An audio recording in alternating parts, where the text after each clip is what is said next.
Hi friends, welcome to SRAS academy. டிஎன்பிஎஸ்சியோட previous year கொஷின்ஸ்லாம் எடுத்து அதில் மேக்ஸ் மட்டும் ஓகேவா, ஒரு கொஷின் பேப்பரில் 25 கேள்விகள் இருக்கும். மேக்ஸ் மட்டும் சால்வ் பண்ணி தனி பிளேலிஸ்ட்டு அப்லோட் பண்ணிகிட்டு இருக்கோம். ஏற்கனவே ஒரு 8 கொஷின் பேப்பர் சால்வ் பண்ணியிருக்கோம்.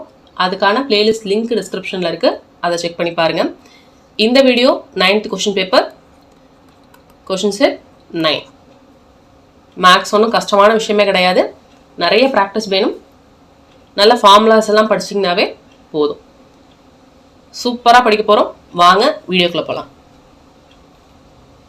ஃபர்ஸ்ட் கொஷன், ஒரு எண்ணின் மதிப்பை 25% குறைத்தால் 120 கிடைக்கிறது எனில் அந்த எண்ணை காண்க கேட்டிருக்காங்க. ஸோ ஒரு எண் இருக்குது, எக்ஸ்ன்னு வச்சுக்கலாம், அந்த தெரியாத எண்ணம் 25% அதோட மதிப்பை குறைக்கிறாங்க அப்படின்னா என்ன அர்த்தம்? 75% ஆஃப் எக்ஸுங்கிறது தான் எவ்வளவா இருக்குது? 120 இருக்குது. ஓகேவா? ஸோ எக்ஸோட வேல்யூ கண்டுபிடிச்சிடலாமா? இதுலேருந்தே 3 25 75, 4 25 100. X is equal to 3/4. இந்த பக்கம் வரப்ப 4/3 வரும். இதை கேன்சல் பண்ணிங்கன்னா 40 × 4 which is 160. ஸோ அந்த எண் 160 தான் சரி. நெக்ஸ்ட் கொஸ்டின் பார்க்கலாம். ஒரு தேர்வில் ஏ என்பவர் பியை விட 25% மதிப்பெண்கள் அதிகம் பெற்றுள்ளார். ஸோ கொஸ்டினை படிச்சுட்டே என்னென்னு எழுதிடலாம்.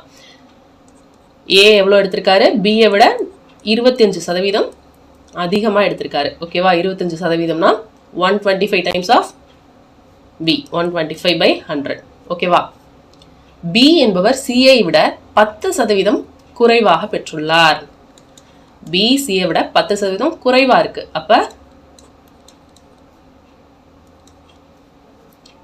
சியை விட 10% குறைவா இருக்கு.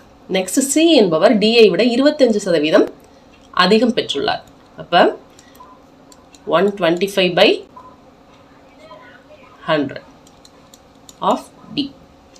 டியோட மதிப்பெண்கள் கொடுத்துட்டாங்க. டி என்பவர் மொத்த மதிப்பெண்கள் 500க்கு 320 பெற்றுள்ளார் எனில் ஏ என்பவர் பெற்ற மதிப்பெண்கள் எவ்வளவு? இதுதான் கொஸ்டின். டி எடுத்த மார்க்கை கொடுத்துட்டாங்க 320, 500க்கு 320 எடுத்திருக்காங்க. அப்ப ஏ எவ்வளோ மார்க்? இவ்வளோதான் கொஸ்டின். அப்படியே இதை ரிவர்ஸில் சால்வ் பண்ணிட்டே போகலாமா? டியோடது தெரிஞ்சிச்சுன்னா அதை வச்சு சியோடதை கண்டுபிடிச்சிடலாம் இல்லையா? அப்போ C is equal to 125 into டியோட வேல்யூ எவ்வளோ? 320 போட்டோன்னா 5 25 125, 4 25 100, 8 4 32, 8 40. சி எடுத்த மார்க்கு 400. இதை எடுத்துகிட்டு போய் பியில் சப்ஸ்டியூட் பண்ணுவோமா? P is equal to 90/100 into 400. இதை கேன்சல் பண்ணோம்னா 9 4 36, 360. பி எடுத்த மார்க்கு 360. அப்போ ஏ எடுத்த மார்க் தெரிஞ்சிருமா? 125/100 ஆஃப் பி எவ்வளோ? 360. இது அடித்தோன்னா 5/4 வருமா? இது அடித்தோன்னா 9, 9 5 45, 450 தான் ஏ எடுத்த மார்க்கு. ஓகேவா? டிவோடது கொடுத்துட்டாங்க, அதை வச்சு ஏவோடதை கண்டுபிடிச்சிருக்கோம். சிம்பிள். நெக்ஸ்ட் கொஸ்டின் பார்க்கலாம். ஒரு பொருளின் மீது வழங்கப்படும் இரு தொடர் தள்ளுபடிகள் முறையே 25% மற்றும் 20% எனில் இதற்கு நிகரான ஒரே சமான தள்ளுபடி சதவீதத்தை காண்கன்னு கேட்டிருக்காங்க. 100 ரூபான்னு வச்சுக்கலாம். ஓகேவா? 25% தள்ளுபடி தராங்க, அப்புறம் 20% தள்ளுபடி தராங்க. 25% போயிடுச்சுன்னா எவ்வளோ? மீதி 75% இருக்கும். அதே மாதிரி 20% போயிடுச்சுன்னா எவ்வளோ? 80% இருக்கும். ஸோ இதை கேன்சல் பண்ணலாம். 100 100 கேன்சல் பண்ணிட்டோம். 75 3 25 75, 4 25 100. இது அடிச்சோன்னா 20. அப்போது 60 ரூபாய்க்கு அந்த பொருளை விற்றுருப்பாங்க. ஓகேவா? அப்போ தள்ளுபடி சதவீதம் எப்படி சொல்லலாம் அப்படின்னு பார்த்தீங்கன்னா 100லேருந்து இந்த 60 ரூபாயை கழிச்சிருங்க. எவ்வளோ வரும்? ஒரே சமான தள்ளுபடிங்கிறது 40% தான். ஓகேவா? 100 ரூபாங்கிறது நம்ம அஷ்யூம் பண்ணியிருக்கோம். ஓகே, இந்த தள்ளுபடிகள் ரெண்டும் கொடுக்குறப்ப 60 ரூபாய்க்கு விற்றுருக்காங்க. 100 ரூபா கொண்ட ஒரு பொருளை ஃபஸ்ட்டு 25% தள்ளுபடி, அதுக்கப்புறம் 20% தள்ளுபடி கொடுத்தாங்கன்னா 60 ரூபாய்க்கு விற்கிறாங்க அப்படின்னா அதுக்கு சமமான 2% சமமான ஒரே தள்ளுபடி என்னன்னு கேட்குறாங்க. அப்போ 100 ரூபாயில் அந்த 60 ரூபாயை கழிச்சோம்னா 40% கிடைக்கும். ஓகேவா? Next question. 154, 198 மற்றும் 286 ஆகிய எண்களுக்கு மீபோகா மற்றும் மீபோமா கண்டுபிடிக்கன்னு கேட்டிருக்காங்க. எல்சிஎம்மும் ஹெச்சிஎஃப்பும் 3 நம்பர்ஸ்க்கும் நம்ம கண்டுபிடிக்கணும். 154, 198, 286. இது எல்லாத்தையும் ஃபஸ்ட்டு 2ஆல் கேன்சல் பண்ணலாம். 7 2 14, மீதி 1 இருக்கும். 7 2 14, 9 2 18, மீதி 1 இருக்கும். 9 2 18. 1 4 3. ஓகேவா? இப்போ இது எல்லாமே வந்து 11ஆல் வகுப்படக்கூடிய நம்பராக இருக்கும். 7 × 11 77, 9 × 11 99, ஒரு 11 11, மீதி 3 இருக்கும். 13 11 143 வந்துடுச்சு. ஸோ எல்லாத்துலேயும் காமனாக இருக்கிற நம்பர்ஸ் என்ன? 2 11 தான். அப்போ இதுதான் வந்து என்னது? 2 × 11ங்கிறது தான் ஹெச்சிஎஃப்பாக இருக்கும். 22. ஹெச்சிஎஃபோட வேல்யூ என்ன? 22. ஸோ இந்த கொஷினை நம்ம பார்த்தோன்னே இதில் 22ன்னு இருக்கா, இது ரெண்டையும் கேன்சல் பண்ணிவிட்டு என்ன பண்ணிடலாம்? இது 2ல் தான் 22 இருக்குது. ஓகே, அடுத்து என்ன கொஷின் என்ன கேட்குறாங்க? ஹெச்சிஎஃப் இன்ட்டு அண்ட் எல்சிஎம் கேட்குறாங்க. ஃபஸ்ட்டு ஹெச்சிஎஃப் வரணும், அடுத்து எல்சிஎம் வரணும். ஓகேவா? அப்போ ஹெச்சிஎஃப் 22ங்கிறது ஃபஸ்ட்டு இதில் தான் இருக்குது. அப்போ இதை பார்த்தோன்னே நம்ம போட்டுடலாம். இந்த இடத்துல நம்ம போட்டு பார்க்கவே தேவையில்லை. ஓகேவா? இந்த பெருக்கல் மற்றது, ஏன்னா நீங்கள் இதுக்கு அடுத்து பார்த்தீங்கன்னா என்ன வரும்? எல்சிஎம் கண்டுபிடிக்கணும் அப்படின்னு பார்த்தீங்கன்னா 11 × 2 × 7 × 9 × 13 இது எல்லாத்தையும் பெருக்கி போட்டிங்கன்னா இந்த 18,018ங்கிறது வரும். ஆனால் அந்த ஸ்டெப்பே தேவையில்லை. இங்கே ஆப்ஷன்ஸை நம்ம கேன்சல் பண்ணிடலாம். ஓகேவா? ஸோ 22, 18,018 தான் ஆன்சர். Next question. எல்சிஎம் தான் கண்டுபிடிக்க சொல்கிறாங்க. ஃபஸ்ட்டு நம்பருக்கு கண்டுபிடிங்க. 8 12 24. இது 3க்கும் எல்சிஎம் கண்டுபிடிச்சோம்னா என்ன வரும்? 24 தான் வரும். ஓகேவா? 8 3 24, 12 2 24, 24 × 1 24. ஸோ 24 தான் எல்சிஎம். ஃபஸ்ட்டு 24 எடுத்து எழுதிடலாம். அடுத்தது PQR. எல்சிஎம்மை பொறுத்த வரைக்கும் எதில் பவர் அதிகமாக இருக்கோ அதை தான் எடுத்து எழுதணும். ஸோ பியோட பவரில் 2 இது இருக்குது. ஸோ 2 போட்டுடலாம். அடுத்தது Qவோட பவரில் 1 தான் இருக்குது. ஆரோட பவரில் பார்த்தோம்னா R இருக்குது, R² இருக்குது, R இருக்குது. ஸோ R² பவரில் எது அதிகமாக இருக்கோ அதுதான் எடுத்து எழுதணும். So 24 P² QR². Next question.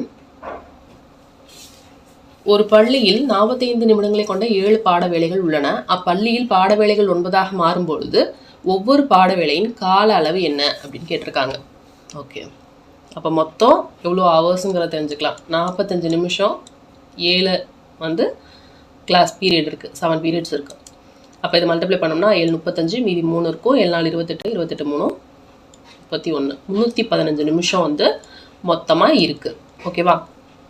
அந்த 315 நிமிஷத்தை இப்போ என்ன பண்ணுறாங்க? 9 பீரியடாக போடுறாங்க. ஸோ அப்போ கேன்சல் பண்ணோம் அப்படின்னா என்ன வரும்? 9 3 27, மீதி 4 இருக்கும். 9 45. அப்போ ஒரு பீரியட் வந்து என்னவாகிடும்? 7 பாட வேலையை 9 பாட வேலையாக மாற்றுறப்போ ஒரு பீரியட் வந்து 45 நிமிஷத்துலேருந்து 35 நிமிஷமாக குறைஞ்சிடும். 35 தான் ஆன்சர். ஒரு குடும்பத்தின் வரவுக்கும் செலவுக்கும் இடையே உள்ள விகிதம் 7:6 மற்றும் வரவு ரூபாய் 21,000 எனில் சேமிப்பு என்ன அப்படின்னு கேட்குறாங்க.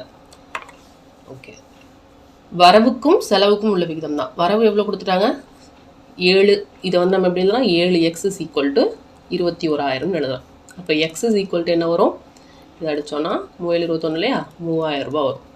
ஸோ செலவு அப்போ என்ன? 6x, 6 × 3 18, 18,000 ரூபா. அப்போ 21,000 வரவில் 18,000 செலவாயிடுச்சு அப்படின்னா மீதி எவ்வளோ இருக்கும்? 3,000 தான் சேமிப்பாக இருக்கும். Answer 3,000. Next question. A/B = 4:6, B/C = 18:5 எனில் A/B/C இன் விகிதம் என்ன அப்படின்னு கேட்டிருக்காங்க. ஸோ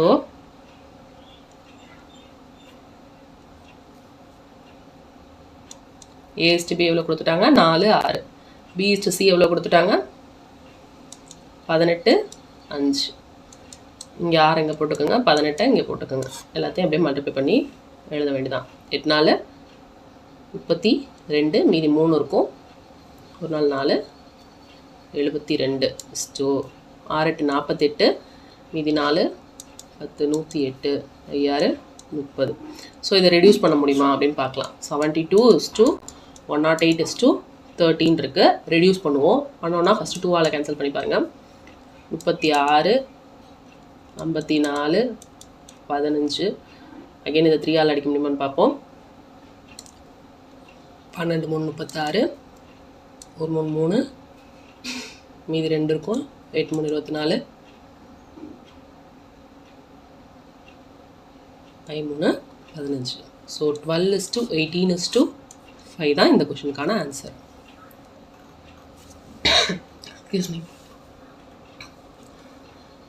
ஒரு தொகையானது ஆண்டுக்கு 13.5% தனி வட்டி வீதத்தில் 4 வருடங்களில் ரூபாய் 2502.5 ஆக தருகிறது எனில் அந்த தொகையை காண்க அப்படின்னு கேட்டிருக்காங்க. ஓகே, இது என்ன கணக்கு? தனி வட்டி கணக்கு. ஓகேவா? தனி வட்டி கணக்கில் என்ன கொடுத்துட்டாங்க? அமௌண்ட் கொடுத்துட்டாங்க. ஓகேவா? அசல் என்ன, பி என்னன்னு கேட்குறாங்க. ஸோ அமௌண்ட் என்ன, தனி வட்டியில் அசலையும் அந்த வட்டியையும் கூட்டினோம்னா அமௌண்ட்டு கிடைக்கும். ஓகேவா? அப்போது அமௌண்ட்டுங்க தெரிஞ்சிருக்கு 2502.5 = P × 1 + NR/100ன்னு எழுதலாமா? ரெண்டுலேயும் P காமனாக இருக்கும். ஓகேவா?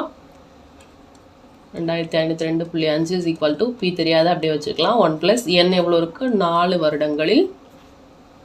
R 13.5. 13.5னா 13 2 26, 26 + 1 27, 27/2ன்னு வரும். 27/2 ÷ 100ன்னு இருக்கும். ஓகேவா? இது கேன்சல் பண்ணோம்னா 2 வரும். அண்ட் அகைன் என்ன பண்ணலாம்? 54ன்னு இருக்கும். ஓகேவா? 2 × 27 54, 100 + 54 154, 154/100ன்னு வரும். P = 2502.5, 154/100. இங்கிட்ட வரப்போ ரிவர்ஸில் எழுதணும். ஓகேவா? இதை கேன்சல் பண்ணோம் அப்படின்னா என்ன கிடைக்கிது? 1625 ரூபாய். Okay, next question. கடனாக வழங்கப்பட்ட அசல் ரூபாய் 36,000க்கு 2 ஆண்டுகள் 3 மாத காலத்திற்கு பின் தனி வட்டி மூலம் பெறப்பட்ட மொத்த தொகை ரூபாய் 42,480 எனில் வட்டி வீதம் என்ன அப்படின்னு கேட்டிருக்காங்க. ஸோ இது பார்த்தீங்கன்னா இதுவும் தனி வட்டி. அசல் கொடுத்துட்டாங்க, பி கொடுத்துட்டாங்க, என் கொடுத்துருக்காங்க, அண்ட் அமௌண்ட்டு கொடுத்துட்டாங்க. ஆர் என்ன, வட்டி வீதம் தான் என்னன்னு கேட்குறாங்க. ஓகேவா? ஸோ அமௌண்ட்லேருந்து அசலை கழிச்சிட்டோம் அப்படின்னா இன்ட்ரெஸ்ட் என்னன்னு தெரிஞ்சிடும். ரைட்டா? அப்போ 42,480லேருந்து 36,000 கழிச்சிங்க அப்படின்னா 6,480 ரூபாய். இதுதான் என்னது? வட்டி. ஸோ இந்த வட்டிக்கு ஈக்குவேட் பண்ண வேண்டியதான். பி அசல் தெரியுமா? 36,000. எத்தனை ஆண்டுகள்? 2 ஆண்டுகள் 3 மாத காலங்கள். ஸோ வருஷத்துக்கு 12 மாதம். ஸோ 2 வருஷத்துக்கு 24 மாதம் ப்ளஸ் ஒரு 3 மாதம் வரும். அப்போ 27 மாதம். 27/12. ஆர் தெரியாது, அப்படியே வச்சுக்கலாம். /100. ஸோ கேன்சல் பண்ணோம் அப்படின்னா 2 0க்கு 2 0 கேன்சல் பண்ணிடலாம். இதை கேன்சல் பண்ணோம்னா 3 12 36 இருக்கும். ஓகேவா? 0க்கு 0வை கேன்சல் பண்ணிடலாம். அண்ட் இதை அடித்தோம் அப்படின்னு பார்த்தோம்னா 2 3 6, 1 3 3, 6 3 18. அண்ட் அகைன் 27க்கும் 216க்கும் அடித்தோன்னா 9 3 27, 7 3 21, 2 3 6, 1 9 9, 8 9 72. ஸோ ஆர் எத்தனை பர்சன்டேஜ்? 8%. இதுதான் ஆன்சர்.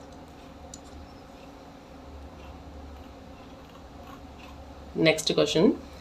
ஒரு தொகையில் கூட்டு வட்டி 16 2/3%க்கு 3 ஆண்டுகளுக்கு ரூபாய் 1,270 வட்டியாக கிடைக்கிறது எனில் அதே தொகைக்கு தனி வட்டி வீதத்தில் 3 ஆண்டு முடிவில் கிடைக்கும் வட்டி தொகை எவ்வளவு அப்படின்னு கேட்டிருக்காங்க. ஓகே, தனி வட்டி தான் கொடுத்துருக்காங்க. ஓகேவா? என்ன, அதாவது கூட்டு வட்டியில் கொடுத்துட்டு அதே கணக்குக்கு தனி வட்டியில் என்ன நீங்கள் அப்படின்னு சொல்லி கொஷின் கேட்டிருக்காங்க. கூட்டு வட்டியை பொறுத்த வரைக்கும் ஆர் கொடுத்துட்டாங்களா, டைம் என் கொடுத்துட்டாங்களா, வட்டி கொடுத்துட்டாங்க. காம்பவுண்ட் இன்ட்ரெஸ்ட் 1,270 கிடைக்கிது அப்படின்னு சொல்லிட்டாங்க. ஓகே, ஸோ கூட்டு வட்டியில் ஃபார்முலா என்ன வரும்? அமௌண்ட்டுக்கு தான் ஃபார்முலா நமக்கு தெரியும். A is equal to P into 1 plus R by 100 whole power n தெரியும். இங்கே அமௌண்ட்டுங்கிறது என்ன? காம்பவுண்ட் இன்ட்ரெஸ்ட்டு ப்ளஸ் அசல், இது சேர்ந்தது தானே அமௌண்ட்டு. அப்போது P ப்ளஸ் காம்பவுண்ட் இன்ட்ரெஸ்ட்டாக இங்கே எவ்வளோ தெரிஞ்சிச்சு? 1270 ரூபாய். அதை போட்டுக்கலாம். இங்கே P தெரியாது, அப்படியே வச்சுக்கலாம். 1 ப்ளஸ் R எவ்வளோ கொடுத்துருக்காங்க? 16 3 48, 48 ப்ளஸ் 2 50, 50/3 வரும். So 50/3 divided by 100 whole power n. எத்தனை ஆண்டுகள்? 3 ஆண்டுகள். ஓகேவா? ஸோ இதை கேன்சல் பண்ணோம் அப்படின்னு பார்த்தோம்னா 1/2 வரும். அப்போ இந்த 3 டிவிஷனில் தானே இருக்குது. அப்போ 1/6, 6 into 1 6 plus 1 7, 7/6 கிடைக்கும். Okay, P plus 1270 is equal to P into 7/6 whole cube. 7 cube value என்ன? 343. 6 cube value 216 is equal to P plus 1270. இப்போ என்ன பண்ணிடலாம்? 344P, இந்த P வந்து இந்த 216 வந்து இந்த பக்கம் வரும். ஸோ 216P வந்து அப்போ இங்கிட்டு மைனஸில் வந்துடும். 216P is equal to 1270 into 216 இருக்குது. ஓகே, இப்படி ஒரு ஈக்குவேஷனாக கிடச்சிருச்சு. 343 Pலேருந்து 216 PM மைனஸ் பண்ணணும். மைனஸ் பண்ணோம்னா என்ன கிடைக்கும்? 13 6 போச்சுன்னா 7, 3 1 போச்சுன்னா 2, 127. P is equal to 1270 into 216 கிடைக்குதா? இது அடித்தோம்னா ஒரு தடவை, இது அடித்தோம்னா 10 தடவை. அப்போது P is equal to 2160. இது என்னது? அசல் தொகை இதுதான். ஓகேவா? இப்போ இந்த அசல் தொகையை வச்சு நம்ம என்ன பண்ண போகிறோம்? தனி வட்டியில் அதே கணக்கு, அதே வட்டி விதத்தில் எவ்வளோ அமௌண்ட் கிடைக்கிது வட்டி அப்படின்னு கண்டுபிடிக்க சொல்கிறாங்க. ஓகேவா? தனி வட்டிக்கு ஃபார்முலா என்ன? PNR/100. P எவ்வளோ கண்டுபிடிச்சோம்? 2160. எத்தனை ஆண்டுகள்? 3 ஆண்டுகள். R எவ்வளவு? அதே தான், 50/3 டிவைடட் பை 100. இந்த 3 கேன்சல் பண்ணிடலாம். இதை அடித்தோன்னா 1/2 வரும். இதை கேன்சல் பண்ணோம், 2ஆல் அடித்தோம் அப்படின்னா 1080. இதுதான் சிம்பிள் இன்ட்ரெஸ்ட்டில் கிடைக்கக்கூடிய வட்டி. 1080 தான் ஆன்சர். இந்த கொஷின் ரிப்பீட்டடாக நம்மளும் நிறைய இதில் பார்த்துட்டோம். திரும்ப திரும்ப கேட்குறாங்க, சேம் நம்பரையே மாற்றாமல் அப்படியே கேட்குறாங்க. ஒரு வகையான பாக்டீரியா முதலாவது 1 மணி நேரத்தில் 5% வளர்ச்சியும், 2வது மணி நேரத்தில் 8% வளர்ச்சி குன்றியும், 3வது மணி நேரத்தில் 10% வளர்ச்சியும் அடைகிறது எனில் அதன் தொடக்கத்தில் இதன் எண்ணிக்கை 10,000 இருந்தது எனில் 3 மணி நேரத்துக்கு பிறகு அதன் எண்ணிக்கையை காண்க அப்படின்னு கேட்டிருக்காங்க. ஓகே, ஸோ 10,000 தொடக்கத்தில் இருந்துச்சு, 5% வளர்ச்சி அதிகமாக இருக்குது. அப்போ 100 + 5ன்னு போட்டுக்கணும். அடுத்தது 8% வளர்ச்சி குறைஞ்சிருக்கு. அப்போ 100 - 8 92/100ன்னு வரும். அடுத்தது 10% வளர்ச்சி 110/100. 4 0க்கு 4 0 கேன்சல் பண்ணிடலாம். அண்ட் இதை அடித்தோம் அப்படின்னா 21 20 வருமா? 5ஆல் அடித்தோம்னா இந்த 0க்கு 0 கேன்சல் பண்ணிடலாம். 2க்கு இதை அடித்தோம்னா 46. ஸோ 46 × 21 மல்டிப்ளை பண்ணோம் அப்படின்னா 46, இங்கே 92, 96 கிடைக்கும். அகைன் 966 11ஆல் மல்டிப்ளை பண்ணோம் அப்படின்னா 966 966 6 12 16 10.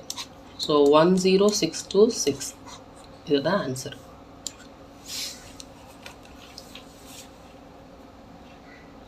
Next question. ஒரு உள்ளீடற்ற அரைக்கோள ஓட்டின் உள் மற்றும் வெளிப்புற ஆரங்கள் முறையே 3 மீட்டர் மற்றும் 5 மீட்டர் ஆகும். ஓட்டின் வலைப்பரப்பு மற்றும் மொத்த பரப்பரப்பு காண்க. ஒரு ஹாலோ ஹெமிஸ்பெரிக்கல் ஷெல்லோட இன்டர்னல் அண்ட் எக்ஸ்டர்னல் ரேடி கொடுத்துட்டாங்க. ஓகேவா?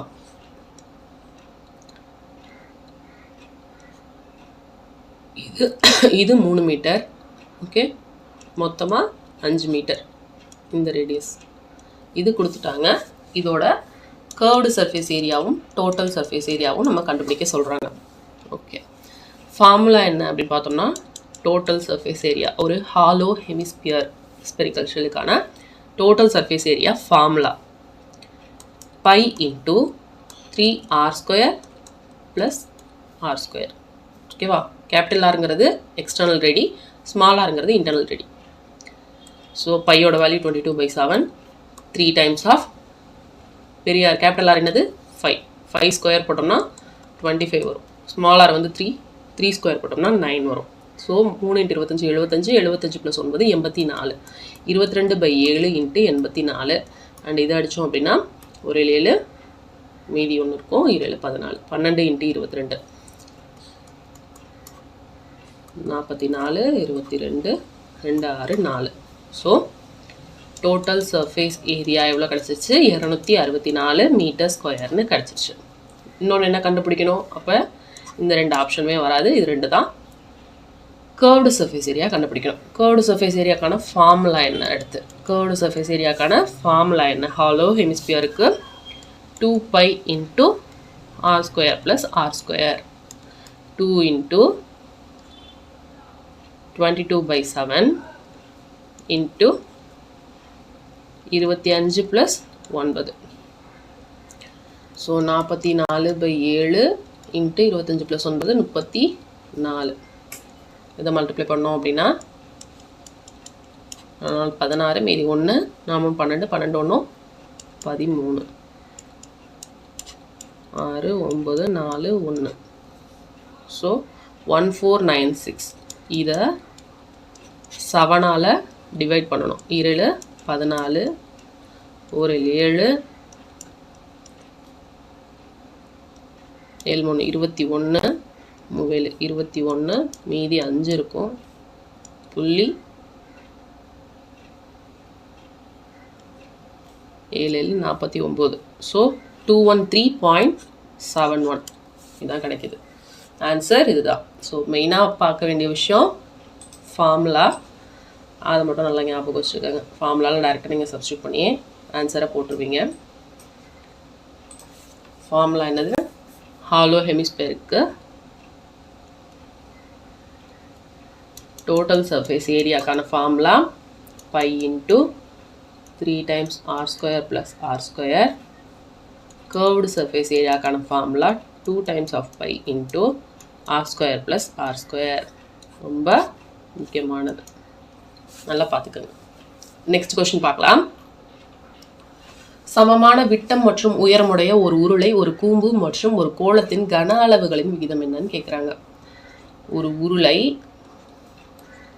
ஒரு கூம்பு, ஒரு கோளம், இது எல்லாத்துக்குமே விட்டம்ங்கிறது சமமாக இருக்குது. ஓகேவா? அதே போல் உயரமும் எப்படி இருக்குது? சமமாக இருக்குது அப்படின்னு சொல்லிட்டாங்க. ஓகேவா? இதோட கன அளவுகளின் விகிதம் என்னன்னு கேட்குறாங்க. உருளைக்கான கன அளவுக்கு ஃபார்முலா என்ன? πr²h. கூம்புக்கு 1/3 πr²h. கோளத்துக்கு 4/3 πr³. ஓகேவா?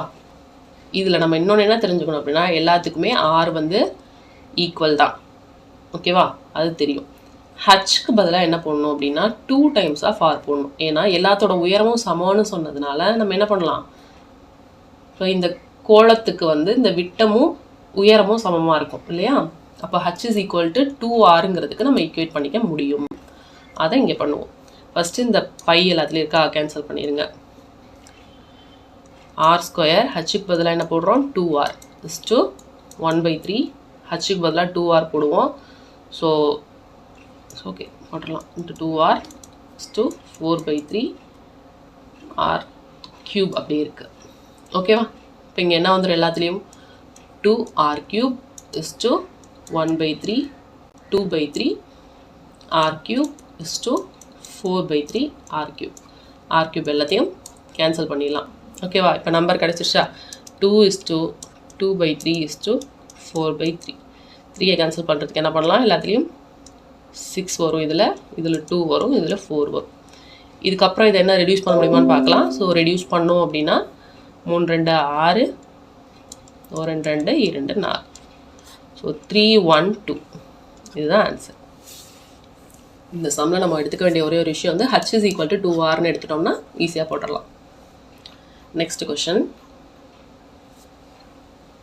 ஏ மற்றும் பி ஆகியோர் இணைந்து ஒரு வேலையை 30 நாட்களில் முடிப்பர். இருவரும் சேர்ந்து 20 நாட்கள் வேலை செய்த பிறகு பி சென்று விடுகிறார். மீதமுள்ள வேலையை ஏ 20 நாட்களில் முடிப்பார் எனில் முழு வேலையை ஏ எத்தனை நாட்களில் முடிப்பார்னு கேட்டிருக்காங்க.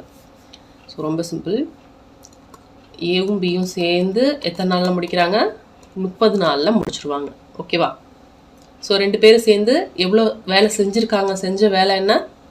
20 நாள் சேர்ந்து செஞ்சுருக்காங்க இல்லையா?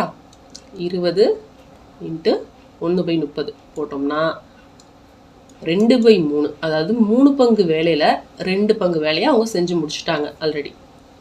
ஓகேவா? அப்போது ஏ செய்த வேலை என்ன? 1 பங்கு வேலை தான் அவர் மீதி செஞ்சுருப்பார் இல்லையா? ஏ செஞ்ச வேலை வந்து 1 பங்கு வேலை தான் அவங்க என்ன பண்ணியிருக்காரு? 20 நாளில் செஞ்சுருக்காரு. 2 பேரும் ஏவும் பியும் சேர்ந்து மொத்தமாக இருந்த 3 பங்கில் 2 பங்கு வேலையை செஞ்சு முடிச்சுட்டாங்க. அப்போ மீதி வந்து 20 நாளில் மீதி வேலையை ஏ செய்கிறாருன்னு சொல்லிட்டாங்க. அப்போ மீதி வேலை என்ன? 1/3 இருக்கும். ஓகேவா? அதை ஏ எத்தனை நாளில் செஞ்சுட்டாரு? 20 நாளில் செஞ்சுட்டாரு. அப்போ 3 × 20 வந்தால் 60ன்னு வரும். ஓகேவா? ஏ மட்டும் செஞ்சால் ஏவோட கெப்பாசிட்டி எவ்வளோ? 60 நாளில் அந்த வேலையை செஞ்சு முடிப்பார். முழு வேலையை ஏ மட்டும் செஞ்சால் 60 நாளில் செஞ்சு முடிப்பார். அவ்வளோதான். ஒருவர் சென்னையிலிருந்து டெல்லிக்கு செல்ல ரயிலில் புறப்படுகிறார். அவர் தனது பயணத்தை புதன்கிழமை 22:30 மணிக்கு தொடங்குகிறார். எந்தவித தாமதமின்றி ரயில் செல்வதாக கொண்டால் மொத்த பயண நேரம் 32 மணி நேரம் ஆகும். அவர் எப்பொழுது டெல்லியை சென்றடைவார்? ரொம்ப சிம்பிள். வெனஸ்டே 10:30, அதாவது 22:30ங்கிறது 10:30 இல்லையா? Railway time. அப்போ கிளம்புறாருன்னு சொல்லிட்டாங்க. 32 மணி நேரம் பயணம் செய்கிறாரு. ஓகேவா? 32 மணி நேரத்தில் 24 போடுங்க. 32 - 24 எவ்வளோ? 8 இருக்குமா? 24 மணி நேரம் என்ன ஆகிடும்? அடுத்த நாள் வந்துடும். தேர்ஸ்டே வந்துடும். அப்போ அடுத்த நாள் 10:30 வந்து 24 மணி நேரம் முடிஞ்சிருச்சு. அடுத்தது ஃப்ரைடே வரும் இல்லையா? இன்னும் எத்தனை? 8 மணி நேரம் இருக்குது. ஸோ 22ஓட 8 கூட்டினோன்னா எவ்வளோ வரும்? 30.30 வரும். ஓகேவா? இது ரயில்வே டைமில் சொல்லுங்கள் பார்ப்போம். இதில் அப்போ 24 கழிச்சிங்கன்னா உங்களுக்கு என்ன வரும்? 6:30 வரும். காலையில் 6:30. வெள்ளிக்கிழமை காலை 6:30 மணி. அவ்வளோதான்.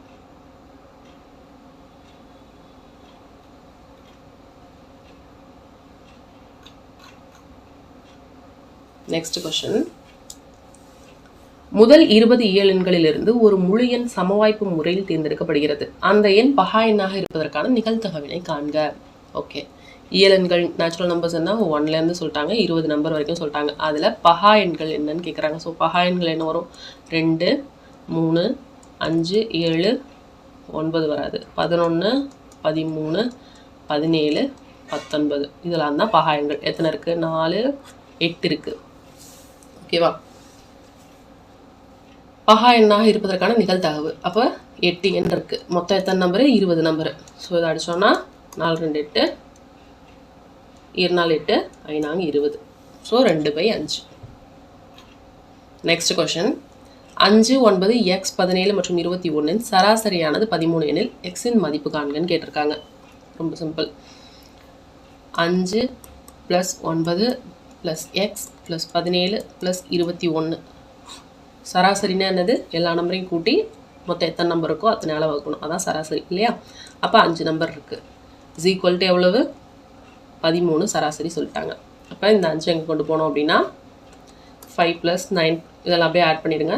ஆட் பண்ணிட்டீங்கன்னா 30, 47, 52 இருக்கும். So 52 + x = 13 5 65. அப்போ x = 65 - 52. ஸோ அந்த எண் எக்ஸுங்கிறது என்னது? 13 தான் ஆன்சர். 5 எண்களின் சராசரி 27. இதில் ஒரு எண்ணை நீக்கும் போது சராசரி 2 குறைகிறது எனில் விடுபட்ட எண்ணை காண்கன்னு கேட்டிருக்காங்க. ஓகே. 5 எண்களோட சராசரி 27ன்னு சொல்லிட்டாங்க இல்லையா? அப்போது அதோட கூடுதல் என்னவாக இருக்கும்? அந்த 5 எண்களின் கூடுதல் என்னவாக இருக்கும்? 5 × 27 போட்டோம்னா அந்த 5 எண்களோட கூடுதல் கிடச்சிடும் இல்லையா? 7 35, மீதி 3 இருக்கும். 2 10 13. அப்போ அந்த 5 எண்களோட கூடுதல் வந்து 135. இந்த 135லேருந்து என்ன பண்ணுறாங்க? ஒரு நம்பரை குறைக்கிறாங்க. 5 நம்பர்லேருந்து ஒரு நம்பரை குறைக்கிறாங்க. ஓகேவா? அதை -xன்னு வச்சுக்கோ. அப்போ எத்தனை நம்பர் ஆகிடும்? 4 நம்பர் ஆகிடும். அப்போ சராசரி 2 குறையுதுன்னு சொல்லிட்டாங்க. ஏற்கனவே எவ்வளோ இருந்துச்சு? 27 இருந்துச்சு. 27ல் 2 போச்சுன்னா எவ்வளோ? 25. அப்போ 135 minus X is equal to 25 × 4 100. ஓகேவா? அப்போ X is equal to 135 minus 100 35. ஓகேவா? ஒரு எண்ணை குறைச்சிருப்பாங்க இல்லையா, நீக்கியிருப்பாங்க. அந்த எண் என்னன்னா 35. அவ்வளோதான். கீழ்கண்ட எண் வரிசையில் எண் 5க்கு அடுத்து வரக்கூடியதும் எண் 3 தொடர்ந்து வராததுமாகிய எண் 8இன் எண்ணிக்கையை காண்க அப்படின்னு கேட்குறாங்க. ஸோ 8 இருக்குது அப்படின்னா 8க்கு முன்னாடி 5 வரணும். எண் 5க்கு அடுத்து வரணும் அந்த 8. ஓகேவா? ஆனால் 8க்கு அப்புறம் 3 வரக்கூடாது. இந்த மாதிரி எத்தனை 8 இருக்குது அப்படின்னு கேட்குறாங்க. ஸோ இங்கே பாருங்கள், 8 இருக்க இடத்துல 5, 8, 3. ஸோ இது வரக்கூடாது. இங்கே 8 இருக்க இடத்துல பாருங்கள், முன்னாடி 5 இருக்குது, பின்னாடி 3 இல்லாமல் வேறு ஏதோ ஒரு நம்பர் இருக்குது. அப்போ இந்த 8 வரும். இங்கே 8க்கு பாருங்கள், முன்னாடி 5 இல்லை. ஸோ இது வராது. இந்த 8க்கு முன்னாடி 5 இருக்குது, பின்னாடி 3 இல்லை. ஸோ இந்த 8ம் வரும். அடுத்தது இங்கே 8 இருக்குது, 5, 8, 3. இது வராது. இங்கே 8 இருக்குது, 5, 8, 7. ஸோ இந்த 8 வரும். அடுத்தது 5, 8, 2. ஸோ இந்த 8 வரும். இது வராது. ஓகேவா? அப்போ மொத்தம் எத்தனை 8 வருது? 4 8 வந்து வருது, அவங்க கொடுத்துருக்க கண்டிஷன் படி. அடுத்து வரும் எண்ணை காண்க. 3, 10, 29, 66, 127. நெக்ஸ்ட் என்னன்னு கேட்குறாங்க. ஸோ என்ன பேட்டர்னில் இருக்குது அப்படின்னு சொல்லி பாருங்கள். ஓகேவா?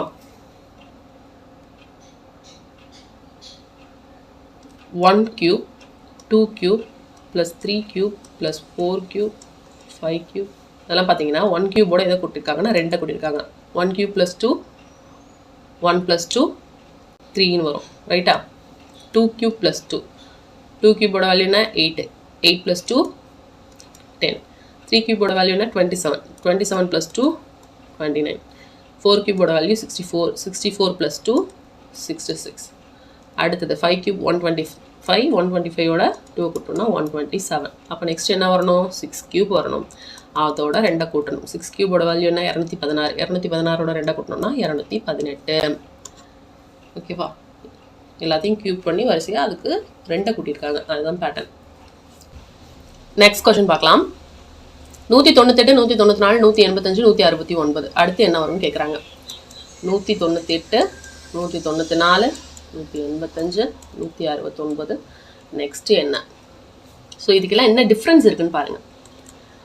198க்கும் 194க்கும் எவ்வளோ டிஃப்ரென்ஸு? 4 -4. 194க்கும் 185க்கும் -9.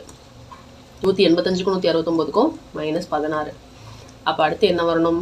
ஏன்னா இது 2 ஸ்கொயர், இது 3 ஸ்கொயர், இது 4 ஸ்கொயர். அடுத்தது 5 ஸ்கொயர் வரணும். 5 ஸ்கொயரோட வேல்யூ 25. அதை கழிக்கணும். 169லேருந்து 25 கழிச்சிங்க அப்படின்னா 144. ஓகேவா? நெக்ஸ்ட் கொஸ்டின் பாருங்கள். ஒரு வாகனத்தின் மதிப்பு ஒவ்வொரு ஆண்டும் 15% குறைக்கிறது. வாகனத்தின் தற்போதைய மதிப்பு 45,000 எனில் 3 ஆண்டுகளுக்கு பிறகு வாகனத்தின் மதிப்பு என்ன? ரொம்ப சிம்பிள். என்ன பண்ணிடணும்? 45,000 இருக்குது. ஓகேவா? தற்போதைய மதிப்பு 3 வருஷத்துக்கு அப்புறம் ஒரு வருஷமும் 15% குறையுது இல்லையா? அப்போது 85/100 × 85/100 × 85/100 இந்த மாதிரி ஒரு மெத்தட்லேயும் போடலாம். போட்டிங்க அப்படின்னா 27,636 வரும். ஓகேவா? இதெல்லாம் கேன்சல் பண்ணிங்கன்னா. இல்லைனா நீங்கள் இதை எப்படி போடலான்னா 45,000 45,000ல் ஃபஸ்ட் வருஷத்தில் 15% குறையுது. ஸோ 10%ங்கிறது எவ்வளோ? 4,500. இன்னொரு 5% அப்படிங்கிறது என்ன? 4,500ல் பாதி இல்லையா? 2,250. ஸோ இது ரெண்டையும் ஆட் பண்ணிங்க அப்படின்னா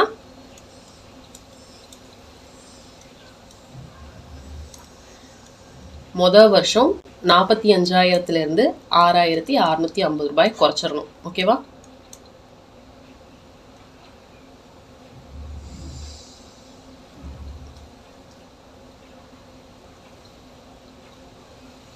₹38,350 மொதல் வருஷத்தில் இருக்கும். ஓகேவா?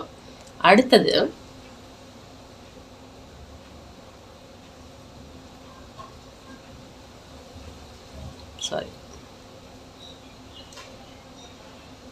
₹38,250 இருக்கும்.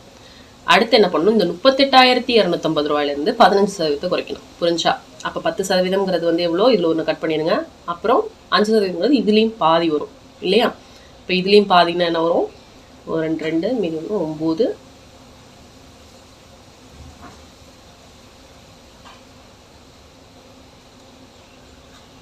ஓகேவா?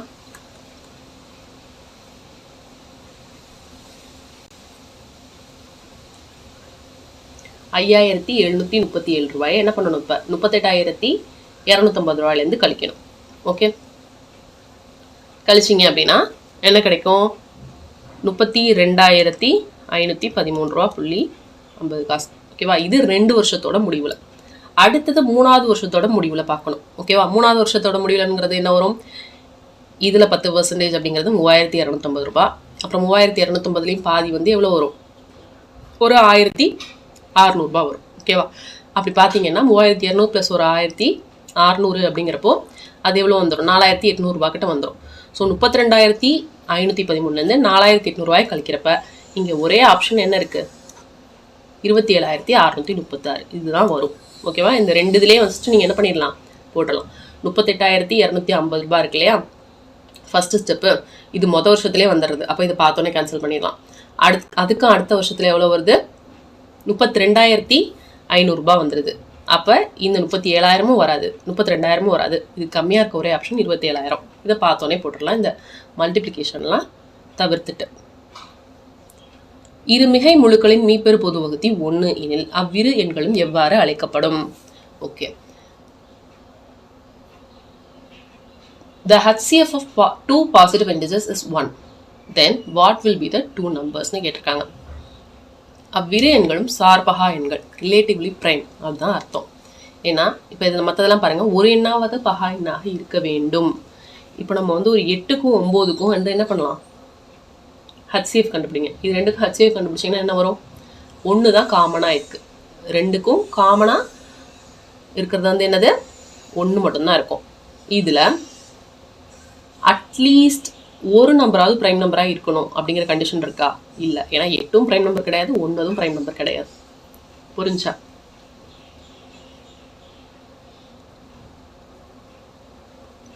இப்போ நெக்ஸ்ட்டு 13க்கும் 15க்கும் பாருங்க. ஓகே, இதுக்கு இருக்கிற HCF வேல்யூ என்ன, 1 தான். ஓகேவா? ஸோ இந்த மாதிரி எக்ஸாம்பிளுக்கு எடுத்துட்டீங்க அப்படின்னு பார்த்தீங்கன்னா ரெண்டுமே ப்ரைம், ரிலேட்டிவ்லி ப்ரைமாக இருக்கணும். அவ்விரு எண்களும் சார்பகா எண்கள் அப்படின்னு அர்த்தம். ஓகேவா? இது மட்டும்தான் 2க்கும் HCF அப்படிங்கிறதுக்கு மேட்ச் ஆகிற ஆப்ஷனாக இருக்குது. இப்போ இது பாருங்கள், இரு எண்களும் இரட்டை எண்கள் அப்படின்னு கொடுத்துருக்காங்க. 2 எண்களும் இரட்டை எண்களாக இருந்தால் அதில் காமனாக என்ன இருக்கும், 2ஆல் வகுக்க முடியும்.